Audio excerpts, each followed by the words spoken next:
Hey guys, it's Wednesday evening, about almost 5:10. I got on a little bit early. I was on the phone with the MVA, Maryland Vehicles Administration, for a little while. Um, Never fun, but they were polite. Hold on, guys. Thought I was gonna sneeze. Didn't want to do that on camera.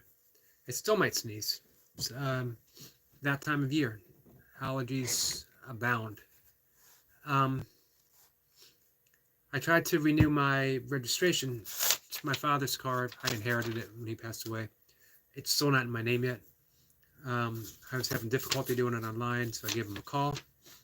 The account is flagged, and I thought it was because it's not officially in my name yet. That's not the reason why. The reason why is there's a lapse in insurance, and I don't know why. So I have to call my insurance company tomorrow and work that out, and then call MVA again and get that worked out. Never any fun. I could do without a car. I drive to occasional doctor's appointment. I have a dermatologist appointment once a year. I go for my flu shot. That's not too far. Um, Dermatologist is about 20 minutes away. And I go to a nearby store, grocery store, occasionally a bookstore, but it's been a while. It's not the same going to the bookstore because it's changed from a bookstore to more of a toy store. It's Barnes and Noble, more of a toy store with some books. They've done away with category after category and shelves after shelf. Um, Not the same as it used to be. I missed. Used to love Barnes and Nobles, but I also missed Borders Books and Music, where I could browse for CDs. If you can even buy CDs anymore, they do buy used CDs at a used bookstore that I haven't been to since COVID, actually. Anyway, so after my last live session, that's how I spent a considerable part of my time, except for the meditation. I had my last small meal for the day. A little bit of walking. It's important to walk after a meal. It's Ayurvedic. The sister science of yoga is Ayurveda, and it deals more with health and nutritional and personal care. So one of the Ayurvedic principles, especially for managing weight and blood sugar, is walk 5 to 10 minutes after every meal. Very important. Hold on 1 second, guys.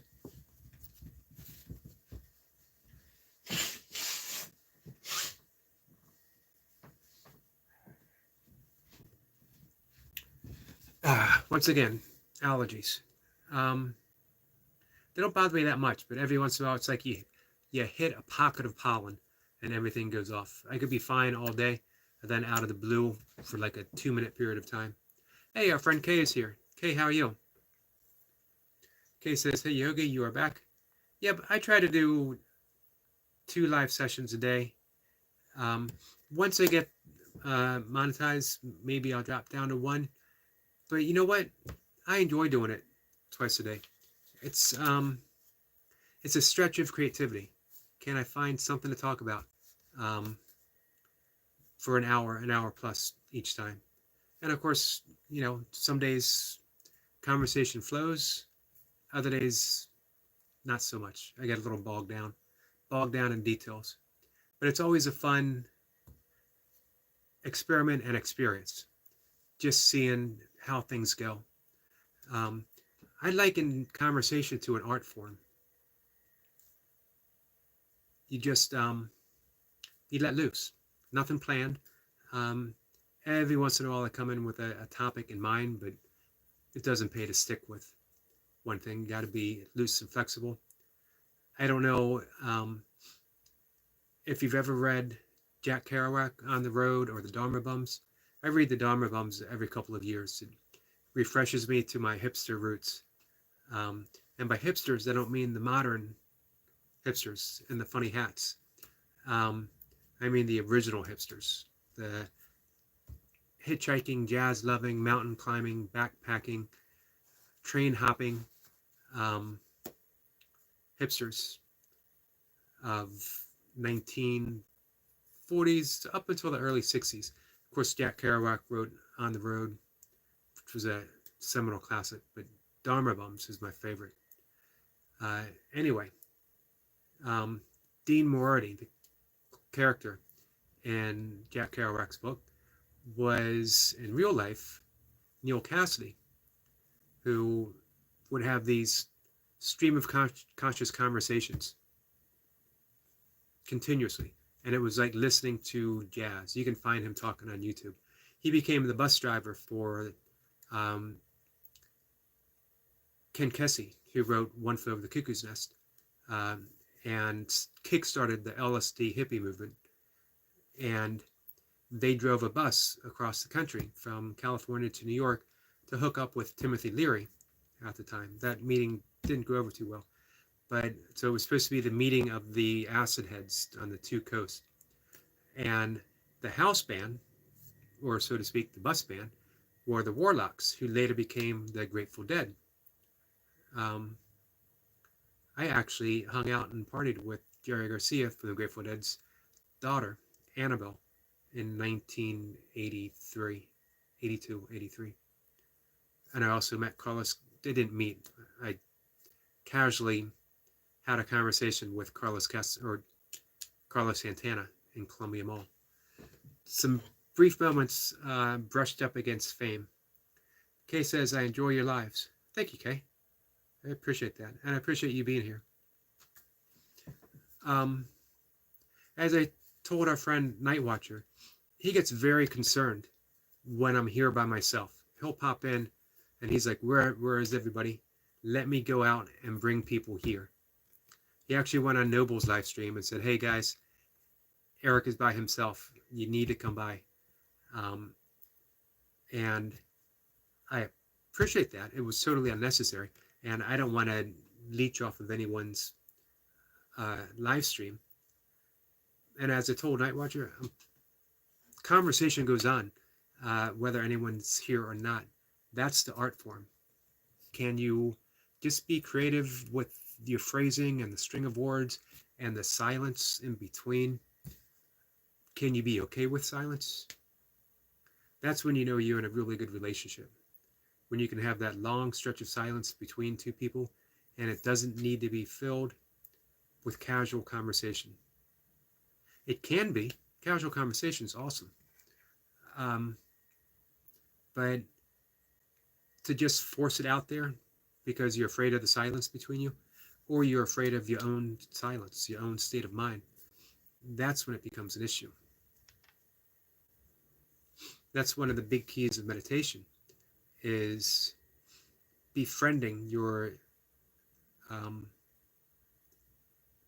silence, befriending your identity as the silence that is always present before any words arrive, during words, and after words leave. In Zen, they say that it's the space between each note that makes the song.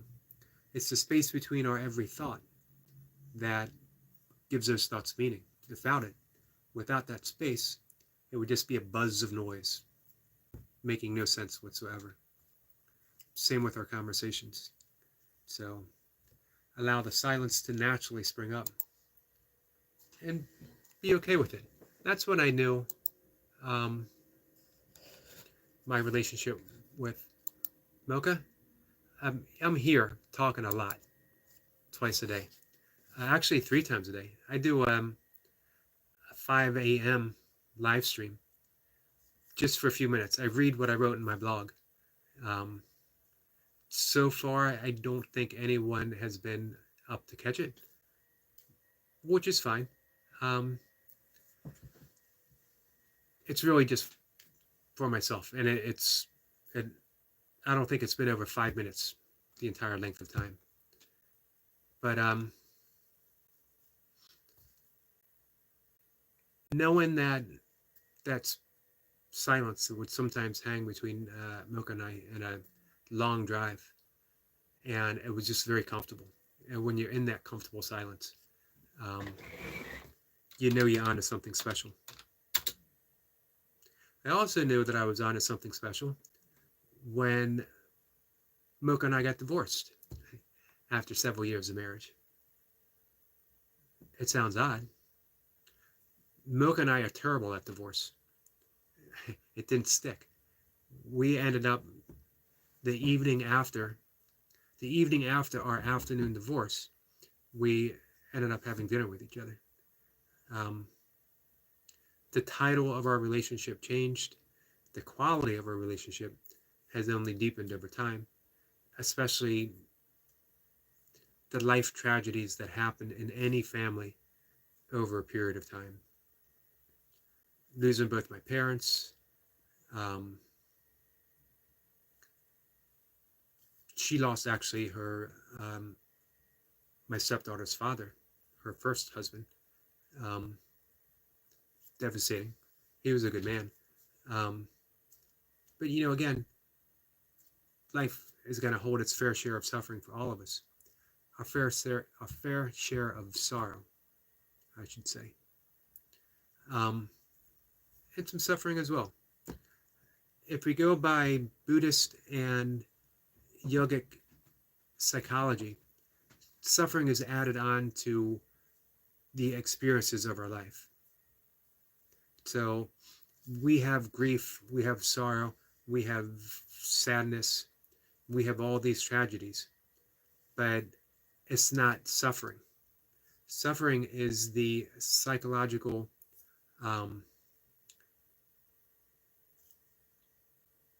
affliction that we place upon that when we refuse to be where we are, when we're in deep grief and we want to get out of it, when we're sad and we can't accept that we're sad. My own experience is that was a few years ago, suffering from anxiety and panic attacks. And it floored me because here I was teaching people how to manage stress, how to avoid anxiety, how to deal with panic attacks. And all of a sudden I was struck with it, almost violently so.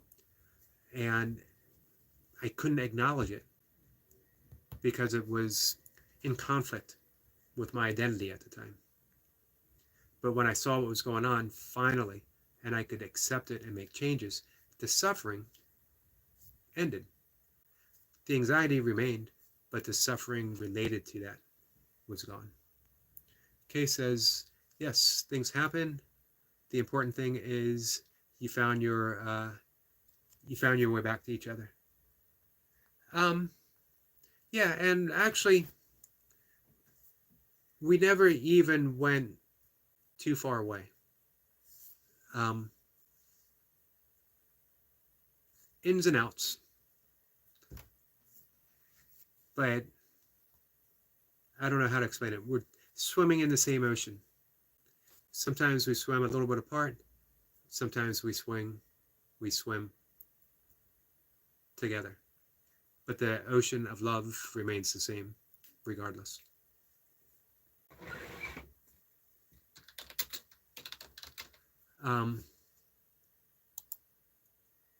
And it's been, man, if you treat life like an adventure, you're never disappointed. One thing, as Kay just said, things happen. So, in an adventure, in Vedic psychology, they liken everything to Lila. Lila it means God's play. It's a drama, it's a comedy, it's an action adventure. Everything is God acting. We are characters in God's play. If you go see a play or a movie, in our modern case, do you want to see a movie where everything starts out fine, stays fine, nothing really happens, and then there's a happy ending? I love movies with happy endings. As a matter of fact, I don't know if I would see a movie or read a book anymore without a happy ending. But we go to the movies to be enthralled by the story. And if we viewed things as Lila, as God's play, then we know that we're characters in God's story. Kay says, I have anxiety as well. That's why I garden, exercise, and meditate. And those are such three important things. It's been a long time since I've gardened. I mean, since I was a kid, helping my parents and my grandmother. And then when I lived on a farm with my cousin, I helped her garden. But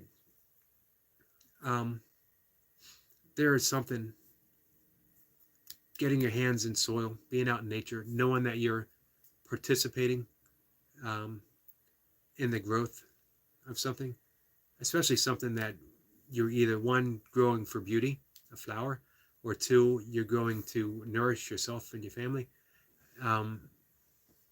That might be, man, that might be one of the single best forms of therapy that there is. Odom has claimed that gardening changed his life, altered his life. He became a different person once he started gardening. It saved him and his family. And I believe it. Anything, getting your hands in nature. The last couple nights, I've talked quite a bit about fractals and how we relate to them. The mind is in a fractal pattern. Our body organs are in fractal patterns.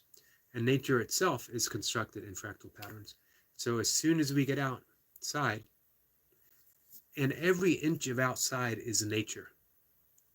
You can walk on a city street in New York City, and you'll see birds, you'll see plants, you'll see squirrels. If you look down, you're going to see a teeming wildlife of insects beneath our feet.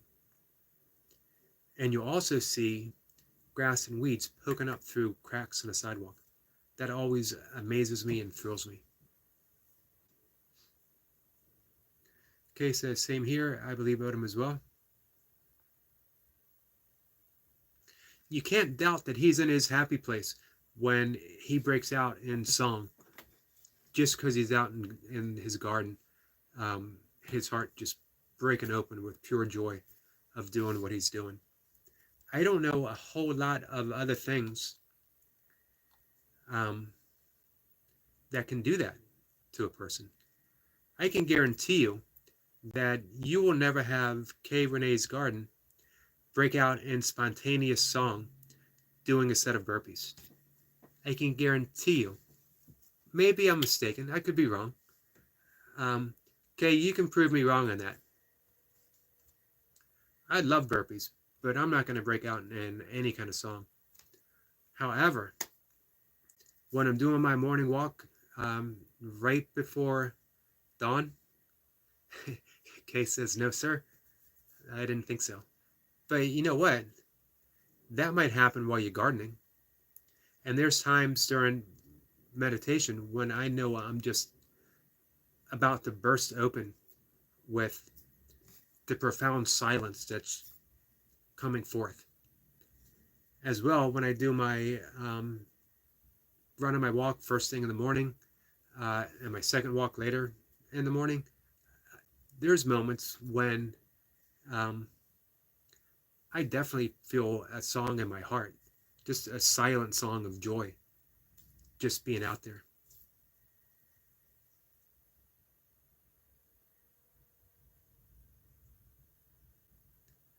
Kay says, you see, I saw someone say burpees in my chat, and I'm like, please, no more burpees. That's the exact moment I clicked on your channel. I saw that you were live, and I clicked on it, and that exact moment, I heard you say, no more burpees. The thing is, you can make that choice. You put in your time. You did a whole month of burpees. You gave it your all. So when you've earned that position, if you want to say no more burpees, I support you 100%. If you had done it for a week and said, nope, then I might be tempted to say, well, I'll give it one more try. But when you show up every single day and you got it on film, And not only did you do your burpees, you did them, I was going to say with a smile. You weren't always smiling, but you were always pleasant when you were doing your burpees.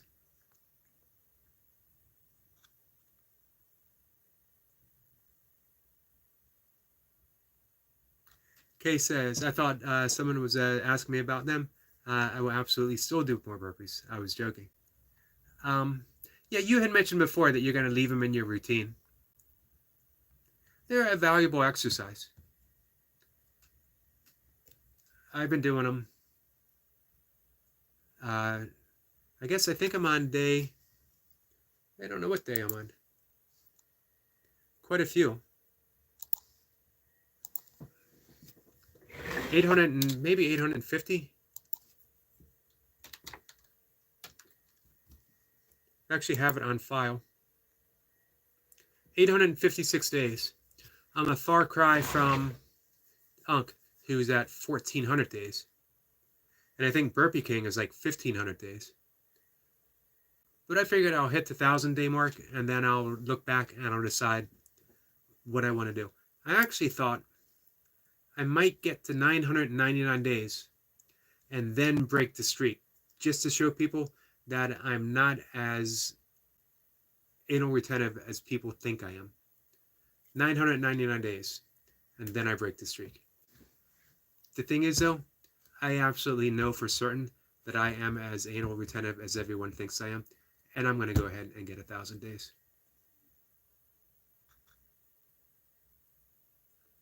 Kay says, I think I will still do a once-a-week burpee session. I will video and post, definitely, not daily. Hey, I like your Peloton workouts as well. I've thought about getting one. I'm thinking about getting a rowing machine. Especially because with Concept 2, you can actually do virtual competitions in rowing. And that seems like it would be fun.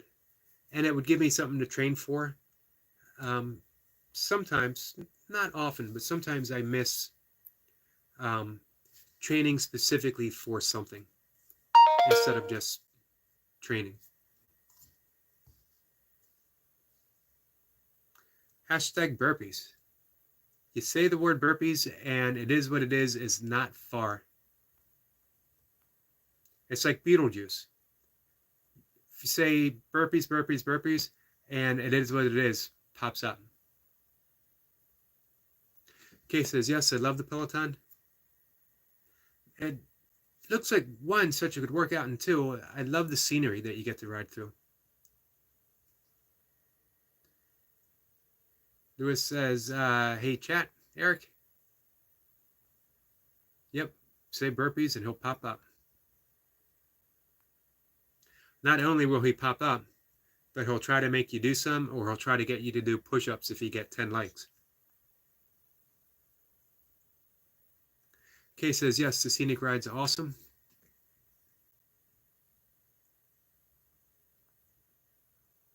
I like the kettlebell work you're doing too.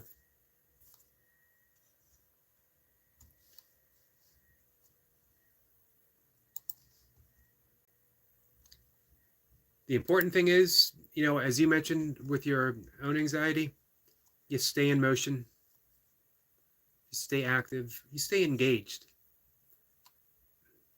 It's easy to, and it's really easy for me, as I'm naturally shy, naturally solitary.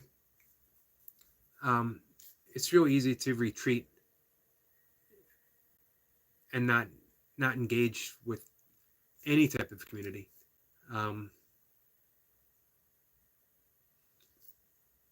I live with my brother because we inherited my father's house. We both love the area that we grew up in, and we wanted to stay here. And we thought, you know what, it'd be easy to split the expenses. But I'll go for weeks and not exchange a word with him, not any type of issue. You guys wouldn't know it as I come here and I talk nonstop for an hour plus twice a day. But other than that, in between sessions, I don't have a whole lot to say. If it wasn't for Milka coming by with Misty, the Pomsky pup, um, I would probably be even more reclusive. Kay says, absolutely. So, you know what? I mentioned this earlier today. Um, the bad rap that YouTube and social media in general can sometimes get. But um, it's been overall a fairly positive experience for me. I'll go is here. Hello, my friend.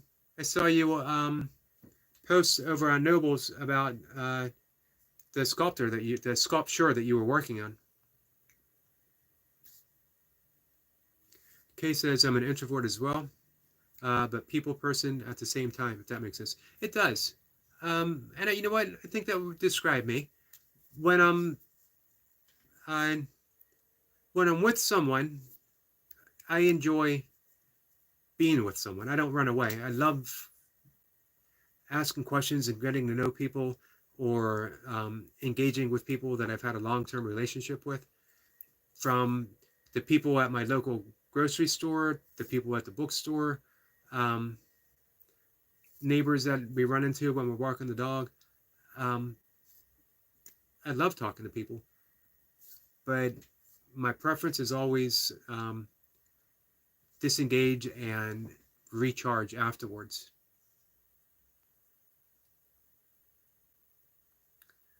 Olga says, yeah, I remember that. You know, I love paintings and painters.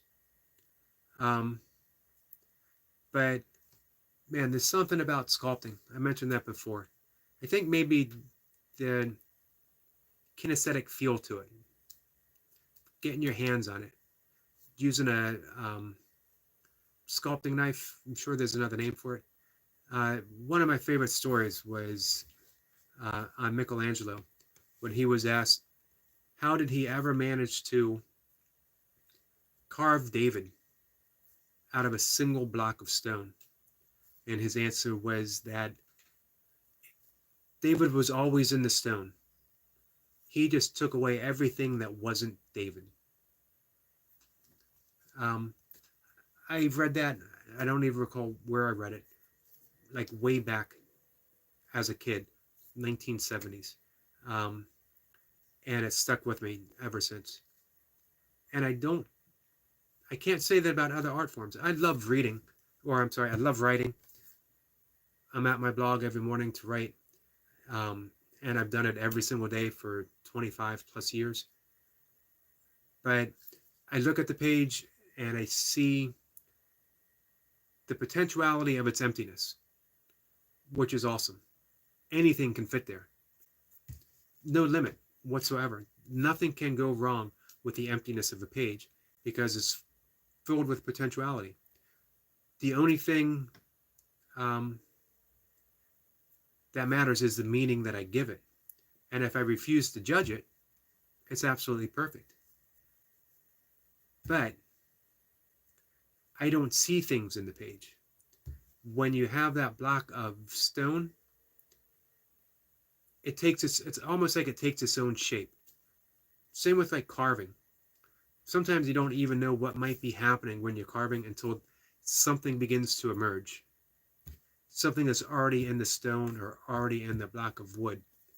And that always amazed me. Uh, and as you know, my own art is writing, but a little envious of people who can sculpt. Holgo says, so how long have you been live? About half an hour now. They'll probably stick it out for an hour, a little more than an hour total.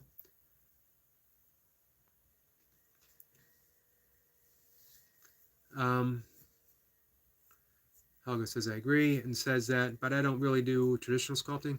I don't use clay, so I don't use rock. I use these things called wiki sticks,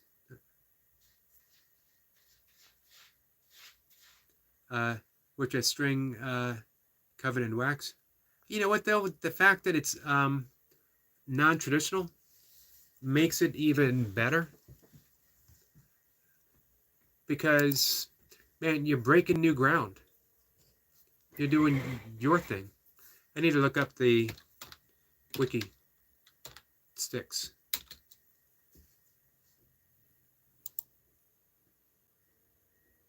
Yeah, you know what? That excites me even more that you're doing that.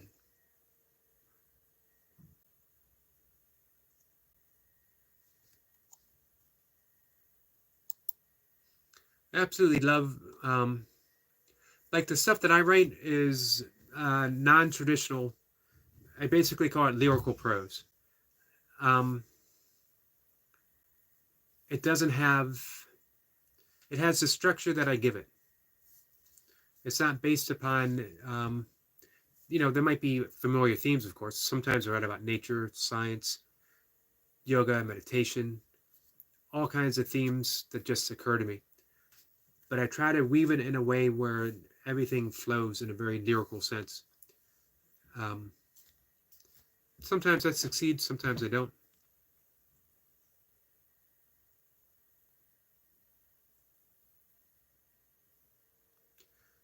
Helga says, although I do pots for a little bit,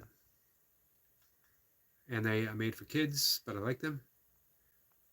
You know what? I'd say they're made for artists, and every artist begins as a kid. Imagine if, and maybe this happened to you, because I think teachers are more enlightened now than they used to be. Imagine if you had a teacher or an adult figure leaned over to you once when you were a kid and said, you know what? There's no such thing as lines. They're made up. Feel free to go wherever you want them to go. Let's see. Mas, Mel, sorry, I'm having a hard time reading. Maluppet, I think. Mas Maluppet Travel Vlogs says hi. Hey, how are you? Thanks for being here, and I apologize if I messed up the pronunciation of your channel. Appreciate you stopping by. Imagine if from a very early age we were taught that we were creators.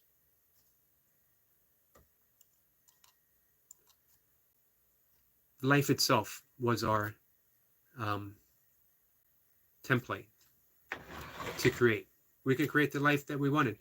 I'm not saying that our every dream comes true, but what if we weren't worried that they might not, because we could always have another dream.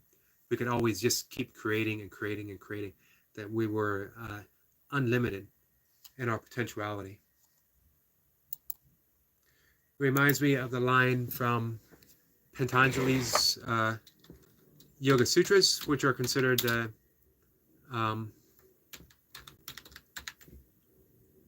book, the handbook, the guidebook, the Bible of the path of meditation, of the original true path of yoga.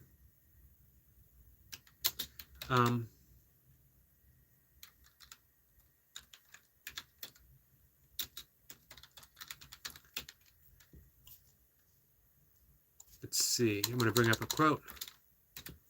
Anybody who's come here for any meaning of time knows how much I love Google and stuff.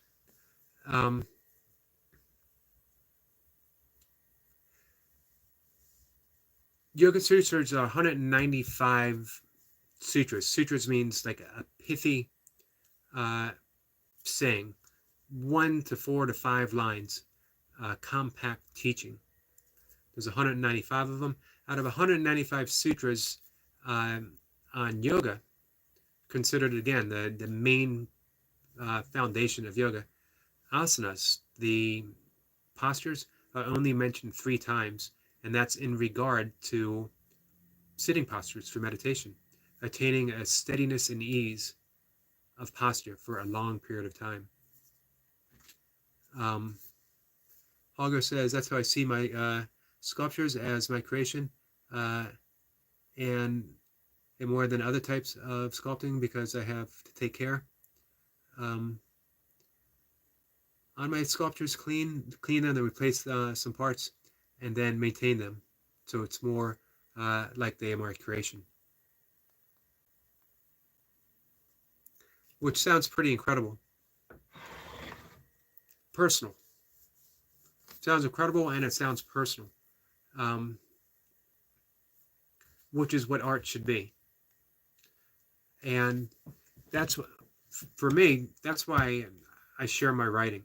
Um, I put it out there, and then I release it. It belongs to the reader. If you don't like it, that's not my concern anymore. I wrote it, and now I'm unattached from the outcome of the writing. It's up to the reader. It belongs to them. So in that way, it helps set me free to keep moving on each day. But here's the quote from Patanjali about being creative and creators, more importantly.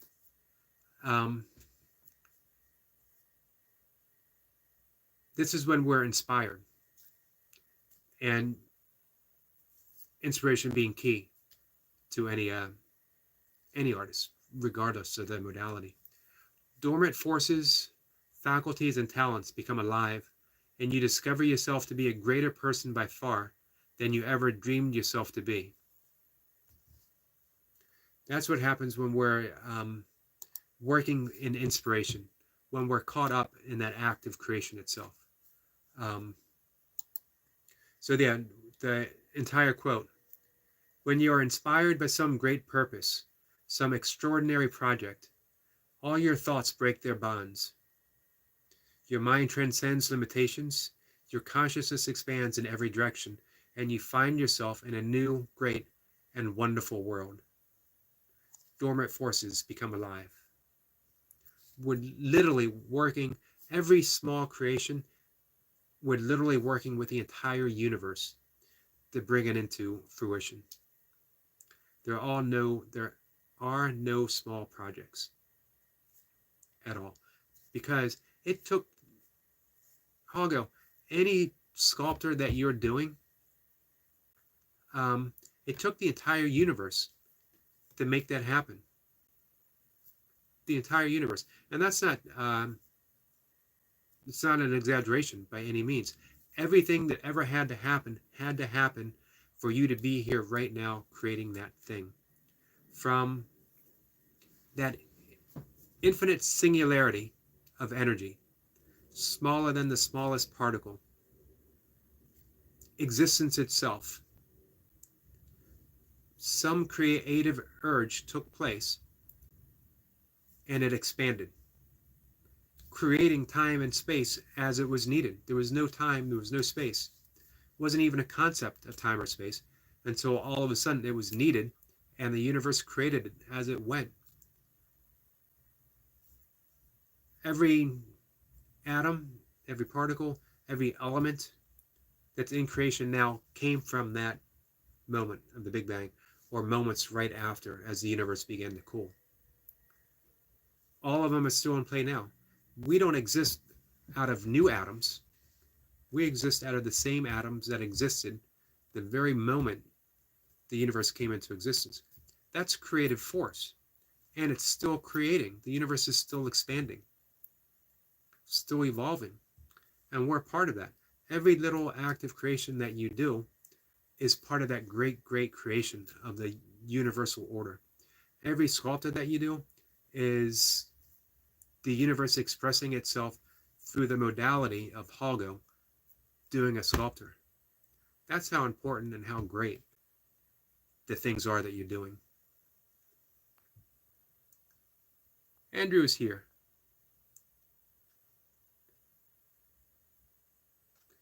Andrew, N-U-F-C, or is it actually pronounced? I'm really glad that your first name is Andrew, so I don't have to try to pronounce it, as I'll most definitely get it wrong, and I apologize for doing so.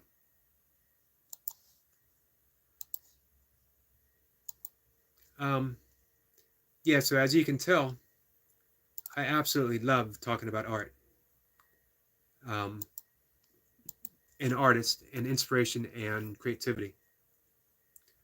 I have, I could talk about that forever. I could probably make that the theme of every single live stream that I do and never, ever get bored with it. I've mentioned before how my writing changed almost the moment I began meditating. That for much of the early 90s, when I was a haphazard meditator, I was also a haphazard writer. That I would write in a burst of inspiration and creativity, and then everything would dry up, and I couldn't think of anything to write about. So then I would start drinking because, hey, that's what artists do. They suffer for their art. They drink to gain inspiration, and they drink to hide the shame that they can't produce art at the moment. And it's all made up. It's just a story that we tell ourselves. Inspiration never goes away.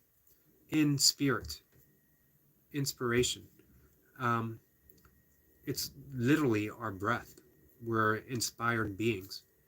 Look out the window. If you need something to write about, if you need something to paint, if you need something to sculpt, look out the window and an entire universe is available right there.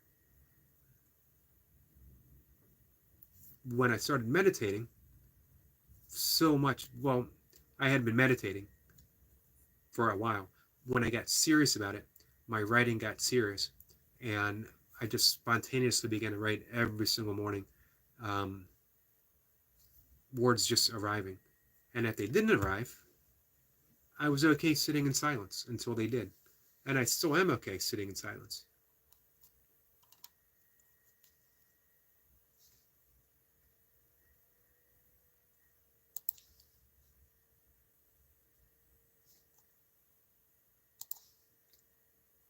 Let's see. I was talking about silence earlier. And I was going to bring up a quote from one of my favorite poets, the Persian poet Rumi.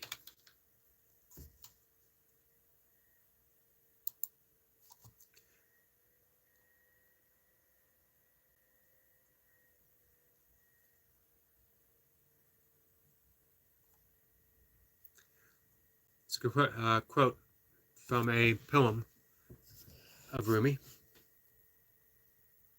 I choose to love you in silence, for in silence I find no rejection.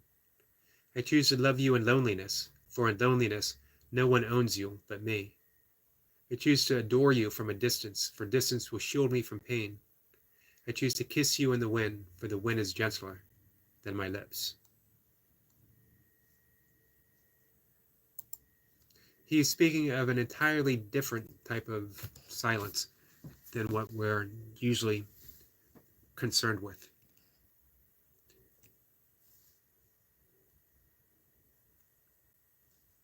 For Rumi, silence itself is the message of love.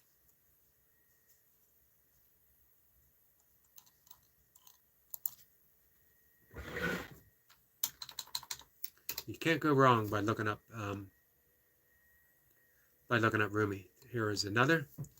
This silence, this moment, every moment, if it is generally inside you, brings what you need. There is nothing to believe. Only when I stop believing in myself did I come to this beauty. Sit quietly and listen for a voice that will say, be more silent. Be more silent. It's in that silence where every single artist will get that great, great inspiration, that great idea.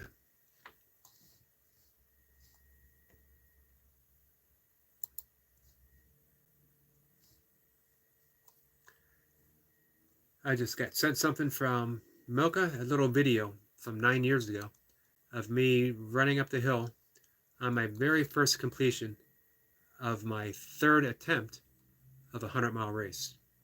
It took me 3 attempts to finally dial in my nutrition, dial in my training, dial in my racing myself. The amazing thing is, I trained really hard for it. I trained very uniquely for it.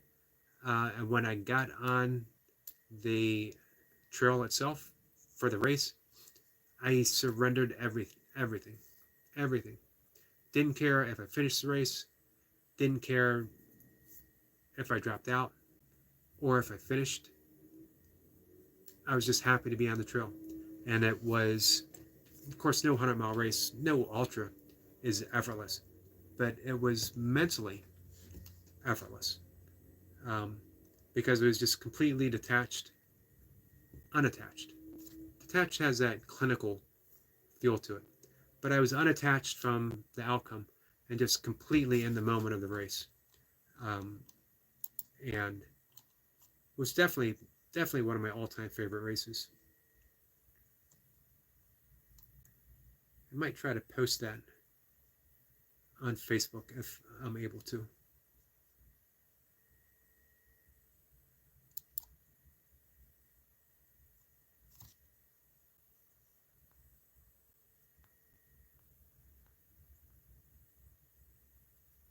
So I've been running on a bit, talking about art. Um, any other subjects anyone wants to throw out there? And we can talk about that. Or I can look some more stuff up. Hey, Duncan's here. Duncan, you're early. How'd that happen?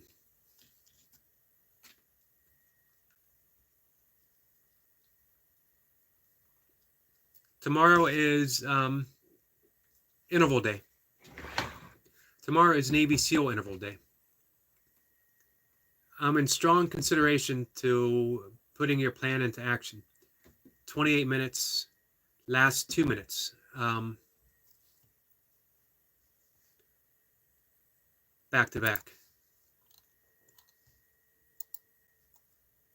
Unless I talk myself out of it. And I got to be honest with you, I'm not really good at talking myself out of that stuff. Duncan says, going to post a vid soon with another back exercise, which might help you. Appreciate that. Yeah, you had mentioned before that you had one, so I'm excited to see it.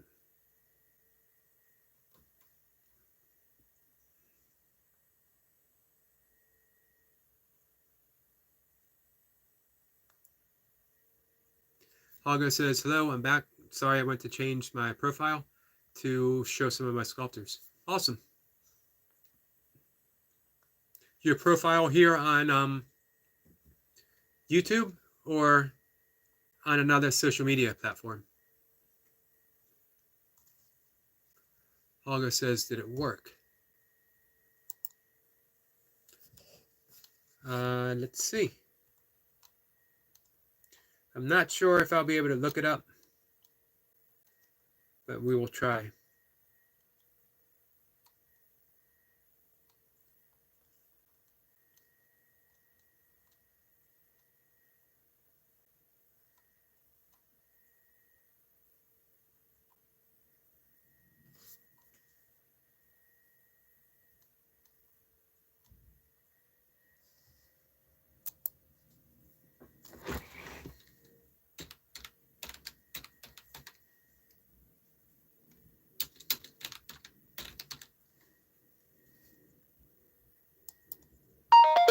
Let's see.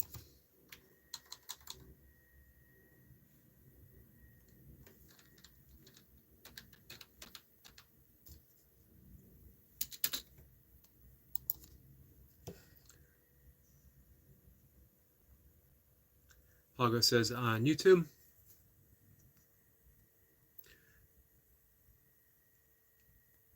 Duncan says, no need for a special piece of equipment. That's good. Duncan is asking Lewis how the session was today. Double Navy SEALs, man. Inspired by Duncan. Duncan says, Lewis, have you had a go at 20-minute blast of 6 counts? That'd be interesting to see.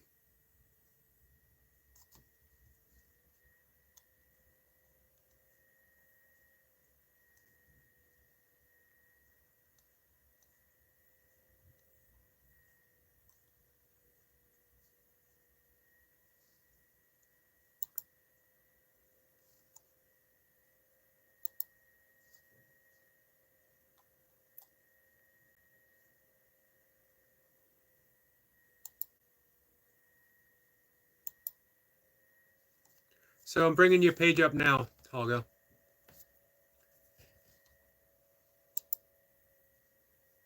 Yep, I see it. I can't enlarge it though. It looks awesome. It looks like it'd be a very mindful activity. Taking immense concentration for working with that.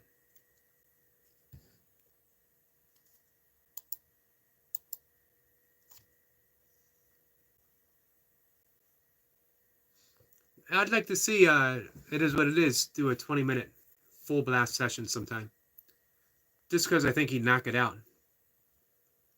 It Is What It Is says 6 counts is a 1 pump burpee.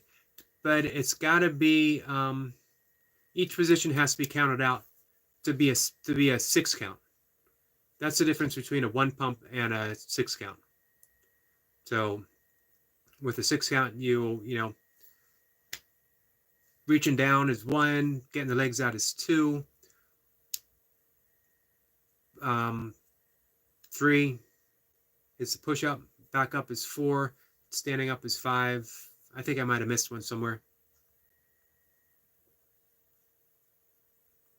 That's the technical explanation. If you go by Burpee King and Iron Wolf and all them, 6 count, everything has to be spoken out loud for each position. Good example is watch Still in the Game, or Max, of course. Olga says, thanks. Thanks for sharing that. Man, ever since you mentioned that you were a sculptor, I've been wanting to see what you do.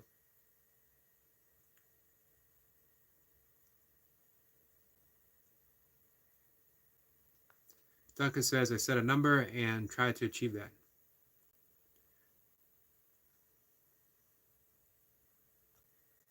Olga says, yes, it does, and I enjoy doing it. I think all great art, and for me, almost all art is great, takes that level of mindfulness and concentration to be able to sink into it. That's the difference between an art. Well, no, I was going to say that's the difference between an art and a craft, but then it sounds like I'm diminishing a craft, and by no means am I doing that whatsoever. I actually don't think there's a difference between an art and a craft in essence. If you put your heart and mindfulness and concentration into crocheting, it's an art form, a very, very valuable, fulfilling art form.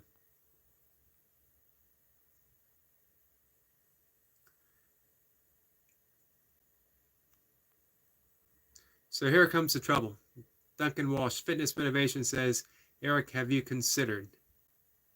Nothing good ever follows that statement. I stand by that. I say it every time. Sometimes I'm surprised. Sometimes it's something really pleasant.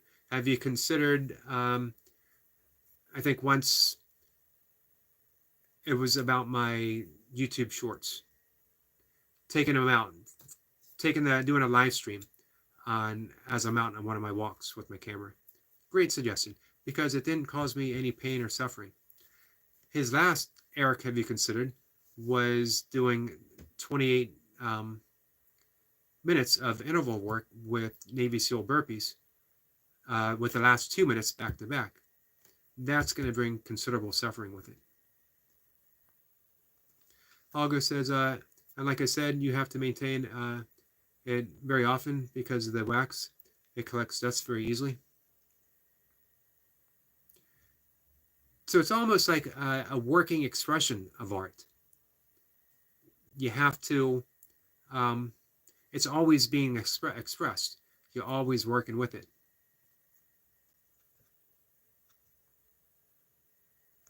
Duncan says, I count, but not out loud. At least out loud enough for the mic to pick up. Iron Wolf says, it's got to be loud and clear, but he's coming from a military background. I think if you hear it, if it's out loud and you hear it yourself, that's what counts. Because that it breaks it down, each movement, each part of the movement being mindful in application. Duncan says, sorry, Eric, have you considered, now that you have been doing the intervals for a while, revisiting a 20-minute busy dad session of 6 counts to see where you are now? I have considered that, but more so, less involving the intervals, although I think that's going to help. But with the nasal breathing, to try to do a session without nasal breathing. So I'll breathe through my mouth and see how many I can get. The problem is I've been training 1 pumps, and it really does make a difference doing 6 counts. And of course, I can't do 6 counts nasal breathing, because as soon as you open your mouth to count, you're exhaling through your mouth. So you break that stride. So I think it would take maybe 2 weeks of getting back into the pattern of 6 counts before I could give a good account. I have thought about trying an all-out attempt, 20 minutes, for Navy SEALs. But you know what? Nasal breathing, that would be absolutely miserable. Absolutely. I can't think of anything more miserable than that. Because when you get that air hunger from nasal breathing, there's no recovery. It's almost impossible when it hits you. It's almost like a full-bore panic attack.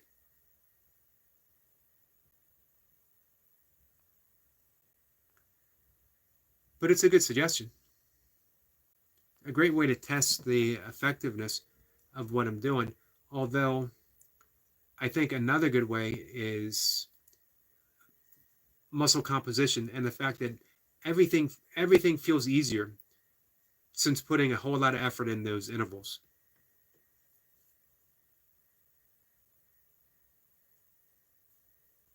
Olga says, not to mention hair.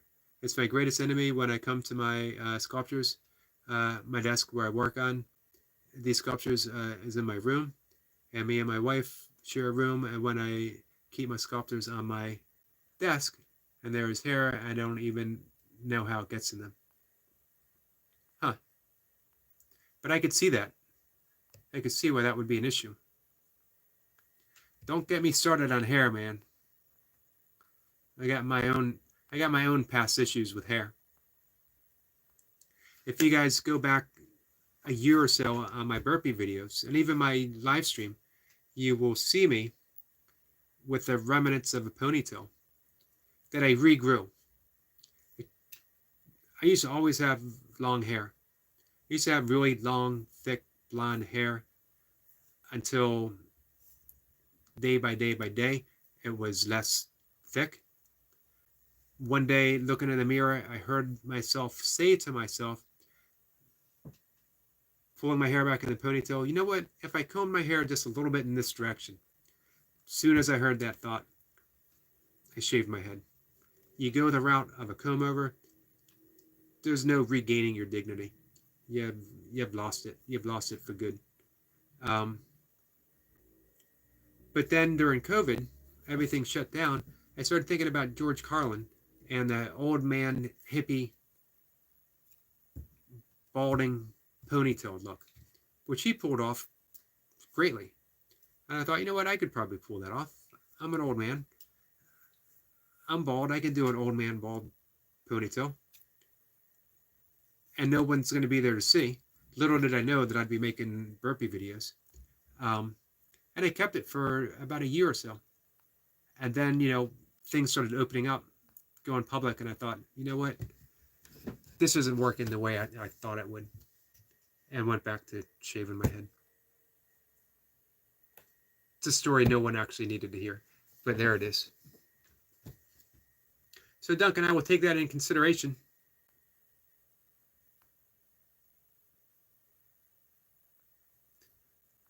I'm looking forward to seeing what you did on your 6 counts.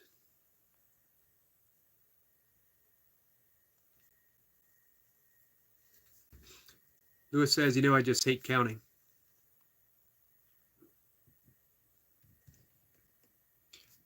There's pluses and minuses to the 6 counts. I like the mindfulness that it presents. Um, you're breaking down each portion of it. Sometimes, though, I think you're not supposed to be going super fast for 6 counts. It's 6 counts it's a military exercise, so everything is supposed to be precise and clean. So when we start going faster and faster, and you hear that counting where it all sounds like one number repeated, we're losing the value of it. I think if you're going fast, you're better off doing 1 pumps. But if you're going slow and methodical, you're better off doing 6 counts. Just my thoughts.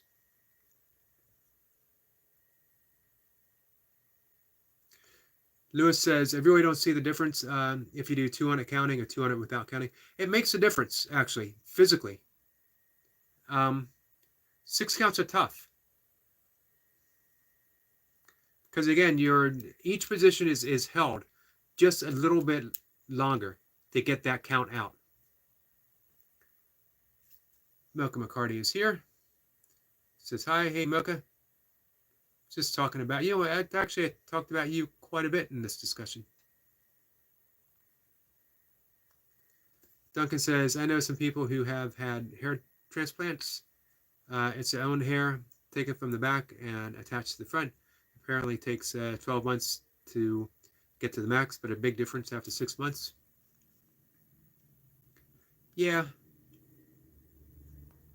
It's been discussed before. I don't think this doesn't matter much to me anymore. Although shaving your head can be a bit of a pain in the butt.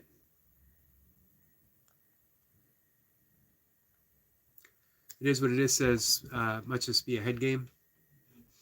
I don't know. Honestly, it definitely involves breath quite a bit. And that places a higher demand on the cardio system. And again, I refer back to Tony Han. It amazes me that Tony can move so quickly through his 6 counts.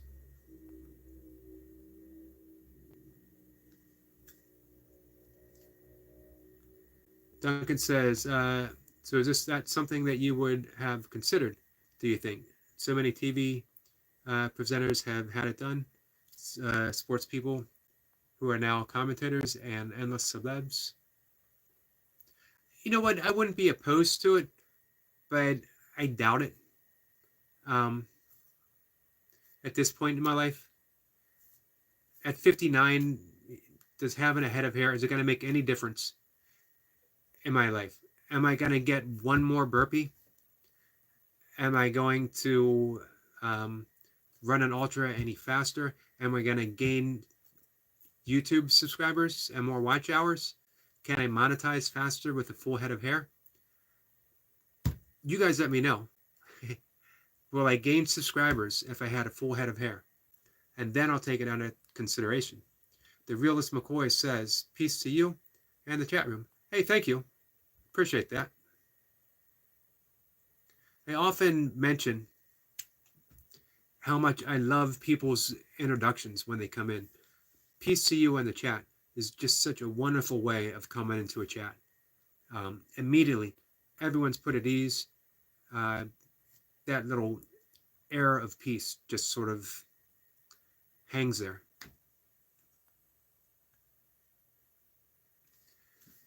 Olga says, but Yogi, do you want to hear the most annoying part of the type of sculptures I do? I do. I certainly do. Tokyo's here. Hello, my friend. I was talking about you earlier today, too. You and Smitty, of course. I was talking about different channels that I subscribe to and why I do. Someone might not guess that I enjoy going to gaming channels, watching the gaming and spending some time hanging out. the games themselves are pretty interesting, pretty intense when you watch these guys play. Um, you can actually feel the level of stress when people are playing. It's an actual thing, um, but it's the commitment to what they're doing and the love of what they're doing and the joy and the welcoming. You come in, you're part of the team. That's good stuff. It's the same thing, you know. I love gardening channels, and these are things that I just discovered.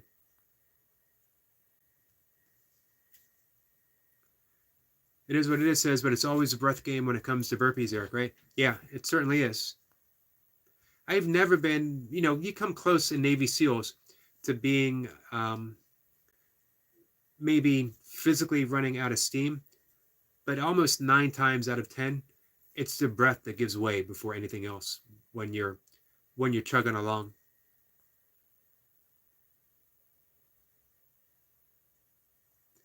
Olga says, I honestly can't believe the autocorrection made no into ink. Yeah, it caught me by surprise for a second, but I knew what you were saying. Tokyo says, how are you, buddy? I'm doing good. Tokyo, how are you? Hey, man, excellent job growing your channel. Amazing. Duncan says, the other thing I have seen is a type of temporary tattoo on the head, which makes it look like you have a very short cut. Two guys at the club have had, and they do look younger.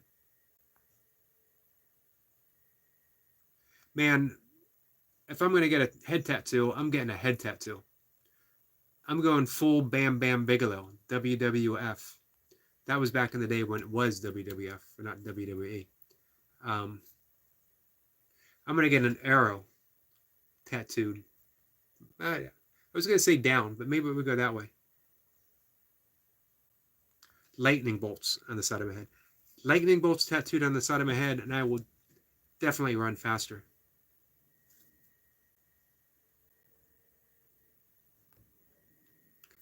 Helga says the most annoying part is the fact that the color gray is something I can't use. Why is that?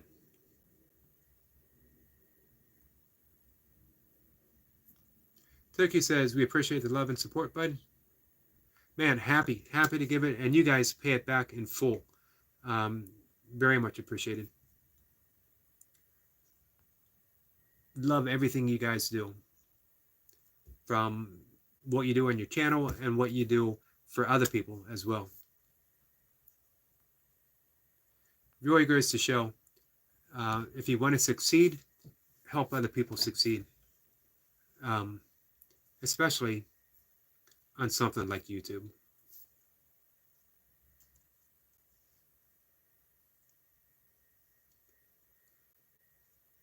Is Mocha McCarty still here? I have a question for Mocha McCarty.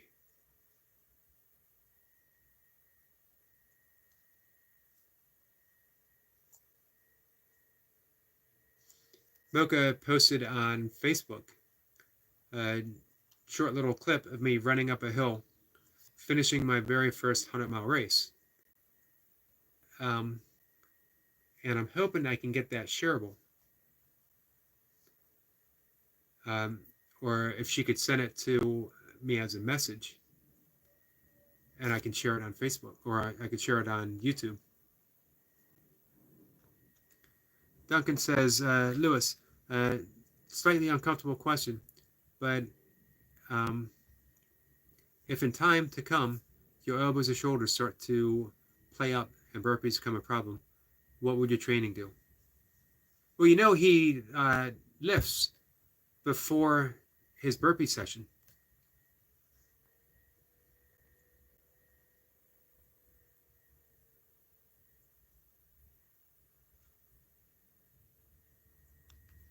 Hago says the people who make wiki sticks don't make the color gray because, like I said,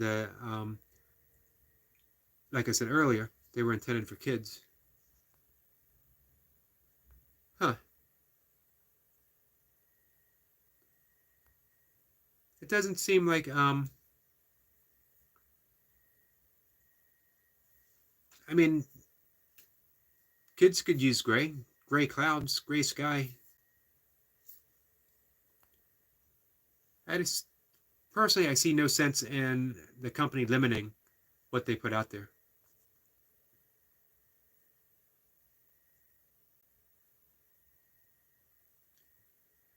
It is what it is, says correct Eric and Duncan.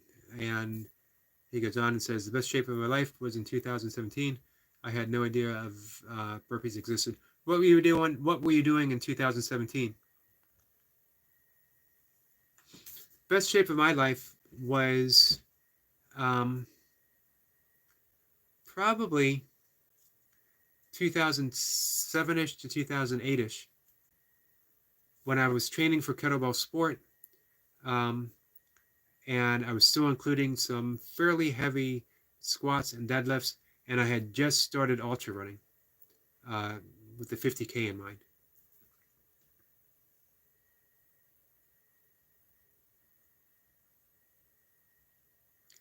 It is what it is, says this is the year for me. I don't train year round, which will definitely help longevity. Duncan asked the same question that I did. What was the training you did in 2017?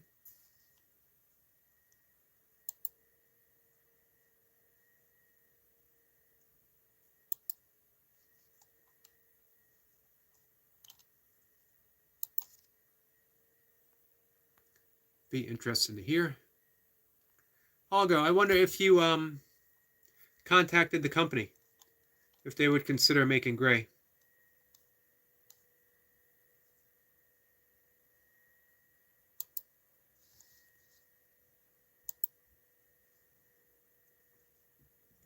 Just clicking on a few things here.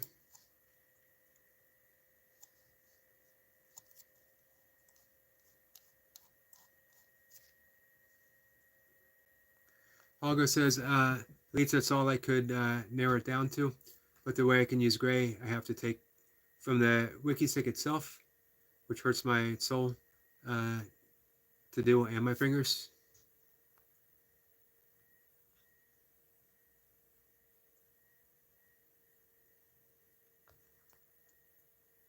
What if there's any way of dyeing it?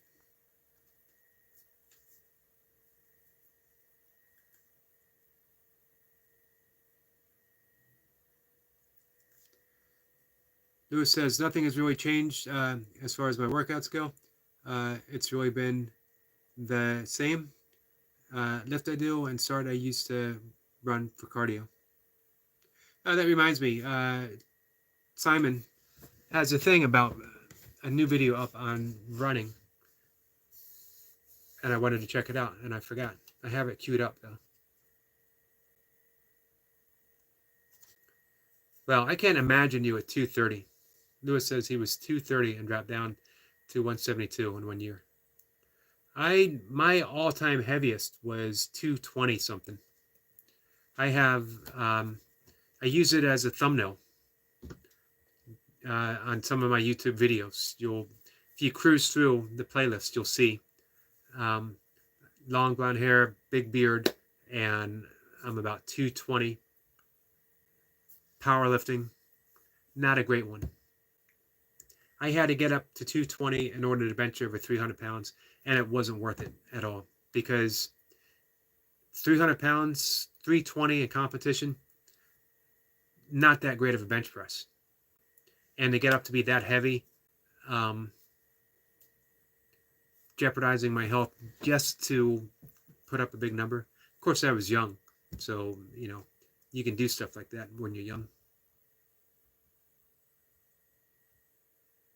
It is what it is, says reality is the food I started eating, which changed my life, Duncan. We talked about that before. It's all made in the kitchen.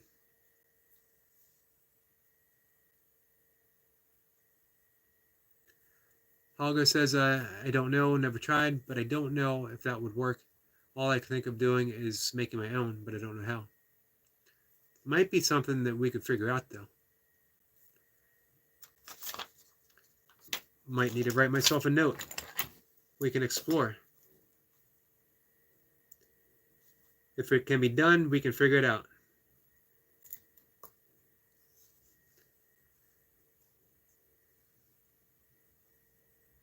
Duncan says, best shape for me was probably when I was 25. Peaked with 51:22 court sprints, all in 1 minute with 45 seconds rest. Man, that's a lot of sprints. Lunging and touching the floor for every length. Took 1 hour and 29 minutes, but all sprinting. Wow.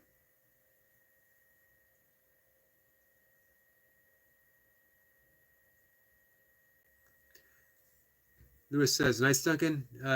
You seem to like time. Is that something you always look forward to?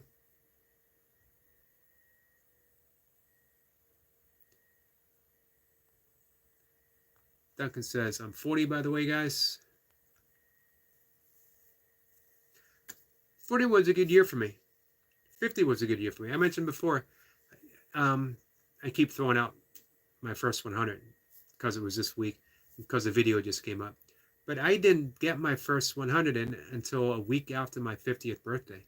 And it was my third attempt. And I got my second one at age 51. Olga says, my best was probably in the military. You were in the Marines, right? I heard Bear Guy mention that. And man, military, especially the Marines, will get you in shape. I've trained with a few Marines. I've trained with a few people in Special Forces. Monsters.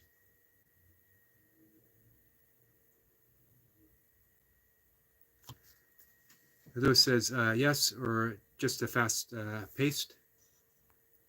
Oh, Duncan says, you mean training against the clock.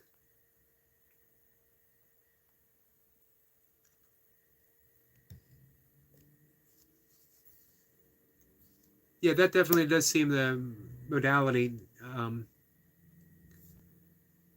where you look in your element, for sure.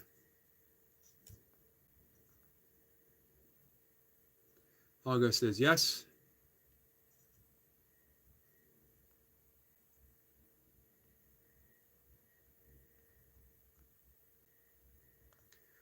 One of the big channels in the burpee community, Iron Wolf, and he is a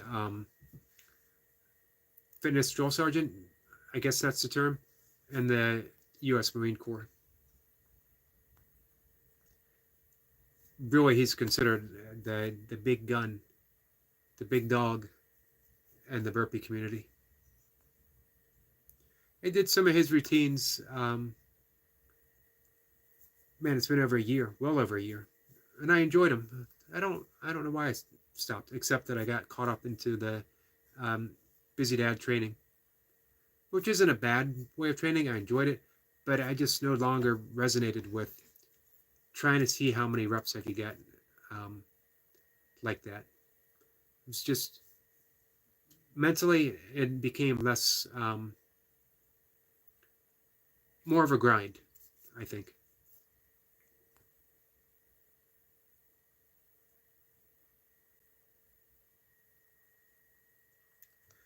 Lewis says, I should have done 6 counts earlier this year, since it seems to be slow pace, or should I be counting fast? The answer is both. I think you need to start out counting slow to get that fluidity down. But man, watch Tony. Watch Tony Hand.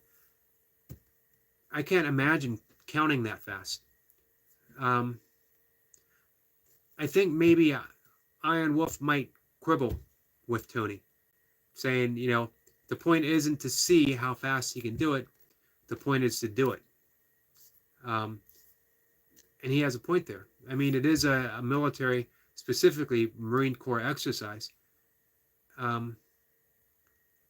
But, again, with what Max put out, it was how many can you get? Max is pretty precise.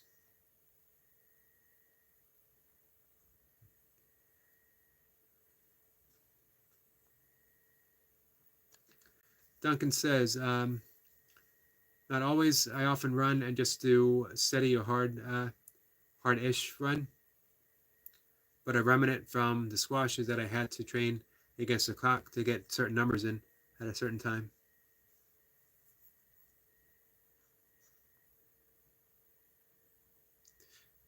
You ever do any just like not even a steady state, but like a zone two um, recovery type run?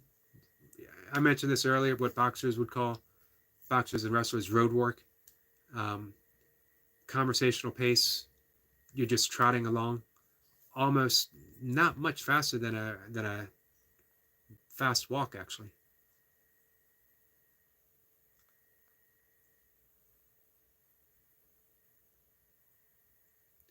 Here's what it is. Says Burpee King. Burpee King is a veteran as well, guys. I didn't know that.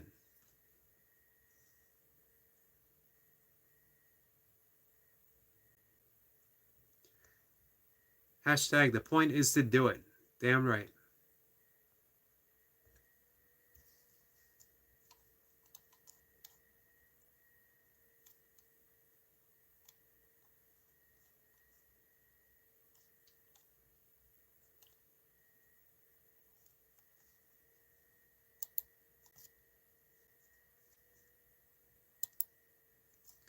Remind me tomorrow, guys. Um, be shutting things down in just a minute to talk about the stoned ape theory. I'd like to hear Duncan's opinion on that. The stoned ape um, is that our consciousness expanded from earliest man, not through the food that we ate, not through evolution, um, but through ingesting mushrooms. We got stoned and downloaded a higher um, mode of conscious expression from what we had previously. It opened us up. One of my favorite things to talk about. As well as Duncan knows, one of my favorite things to talk about is fractals. And yesterday, either yesterday or the day before, I had a great conversation. Osiris is here, and Osiris has a passion for fractals as well.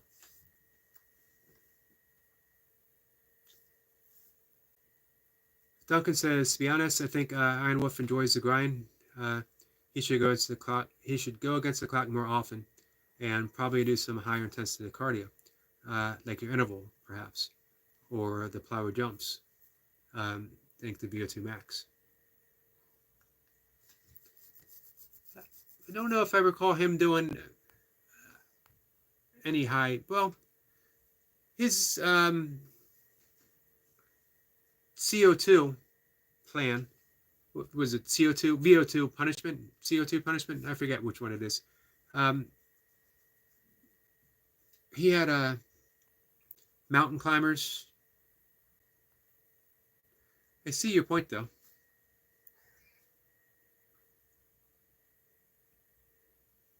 I guess it's very specific for getting Marines in shape quickly, staying in shape. I know his favorite is 8-count bodybuilders. It's, something I enjoy too, but it's been a while since I've done it.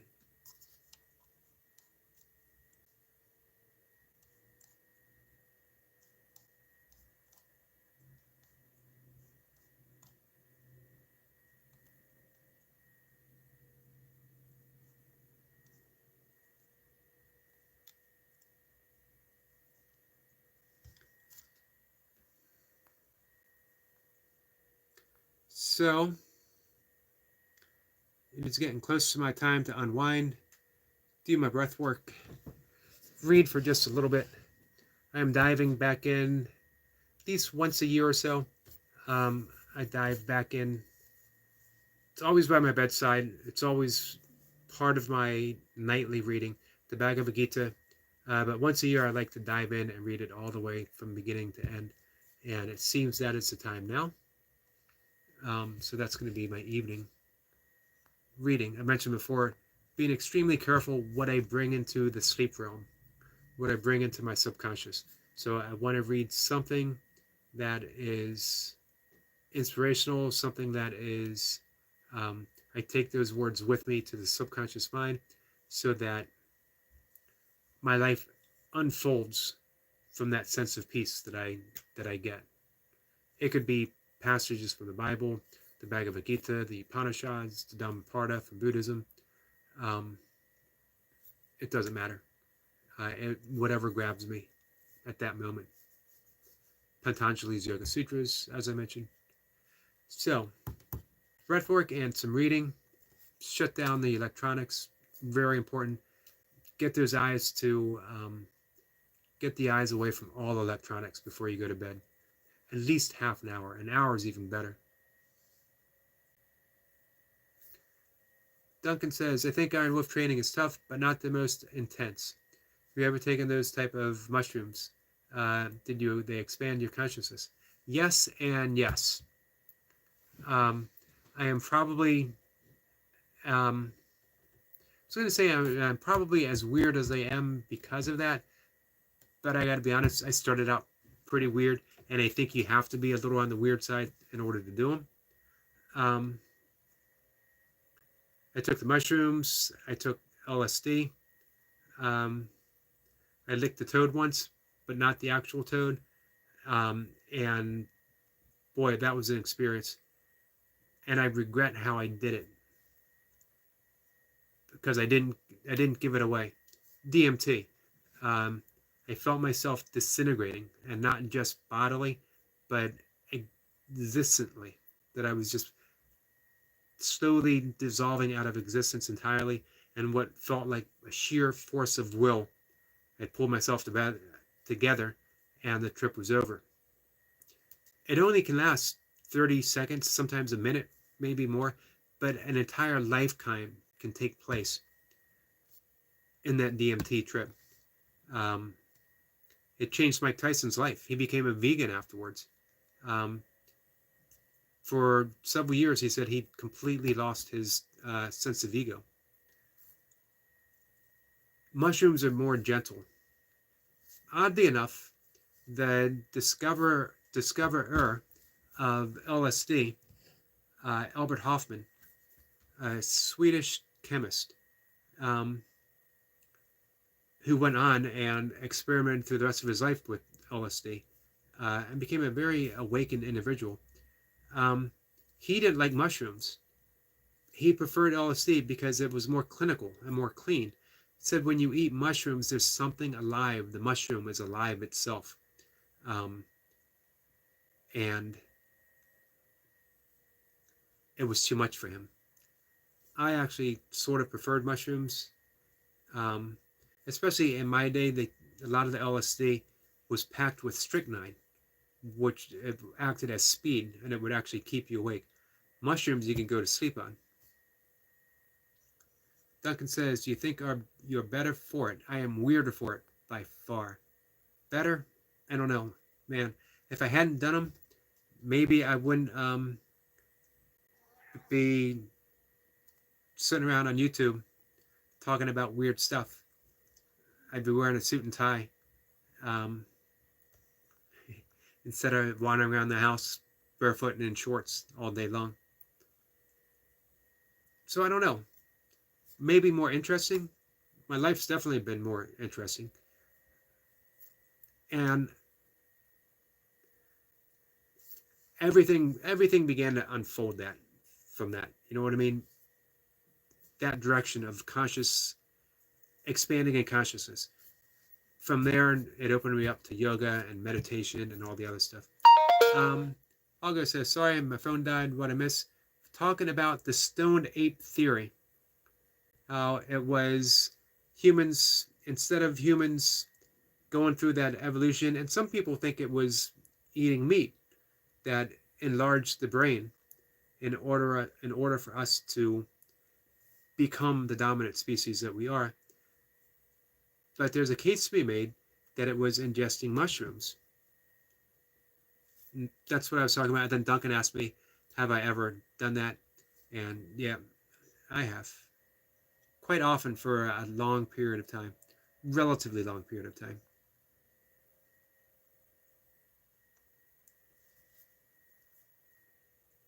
Duncan says, I know a couple of people who took marijuana over a couple of years and they became less ambitious in life. I can see that. Definitely. I smoked marijuana for a large period of my life, from teenage years through my 20s until One day it just wasn't enjoyable. And I thought, why am I doing it if I don't enjoy it? I was feeling paranoid. It just wasn't producing anything that I wanted in my life. So I stopped. Through the years, every so often, I would, do a little, but not much. It's been some time since I have. Um, Unfortunately, after I quit smoking pot, I discovered drinking as a hobby. And man, my life became a full blown mess. I'd rather lack ambition from smoking pot than anything I ever got from drinking alcohol. Olga says, I believe that every moment in your life has led to your moment you're right now. Oh, definitely. I agree with you 100%, Olga. It's not so much cause and effect as it's effect and effect and effect and effect. Every single cause has an infinite amount of effects. Everything had to happen for this to happen, and for this to happen, everything in the future is going to happen. It's just, it's the nature of the universe. Everything is entwined, entangled, engaged. Olga says, I've never had marijuana. I'd say probably for the better. Although, some artists believe it provides a bit of inspiration. Personally, I feel if you're relying on anything other than inspiration yourself, you don't deserve the inspiration. Um, you don't need a tool for inspiration. You need to learn how to be silent and receive it.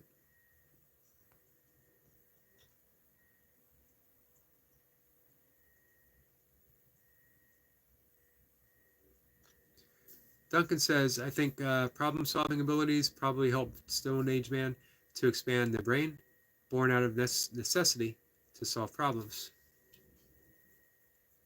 Yeah, probably to a large degree. It amazes me to consider Neanderthals, who were actually fitter and smarter than we were, um, and yet somehow, of course, Neanderthals still exist in a way, as they weren't totally wiped out. They were humans bred with Neanderthals. Um,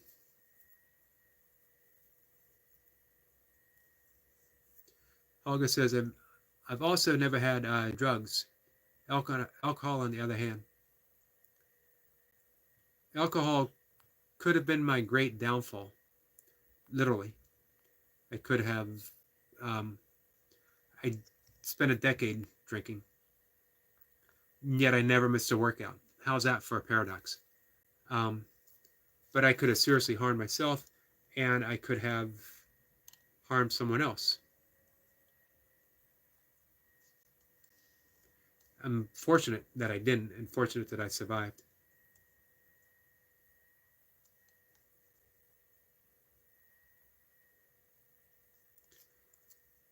So, all right, guys. With that, I gotta call it a night.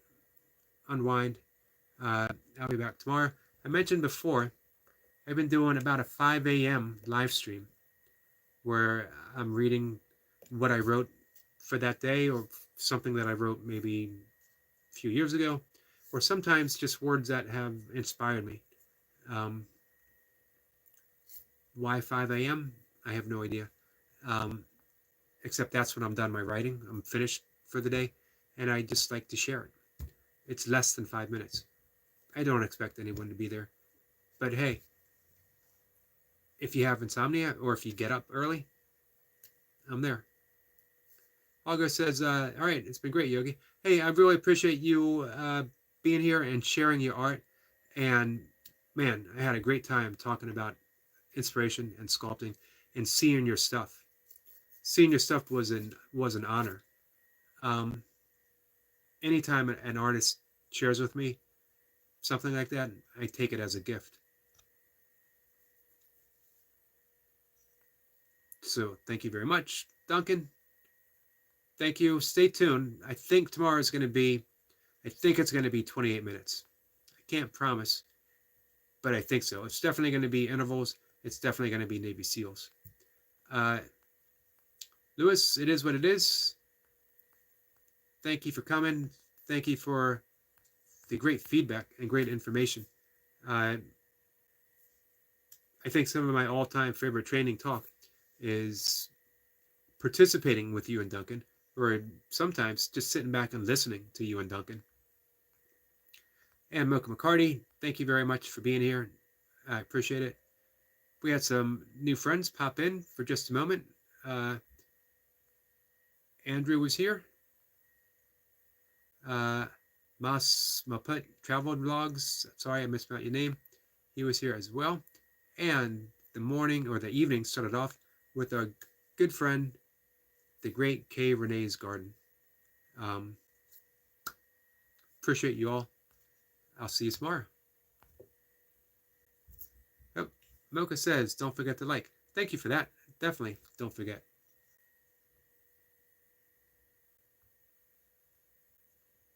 Olga says a 5 a.m. live stream. Yep. It never lasts for more than 5 minutes. I just read. If anyone pops in, I say hi, and then we go about our day. I get ready to go outside for my walk. And Mocha says, don't forget to like. I appreciate that. And share, and I appreciate that too. So thanks, guys.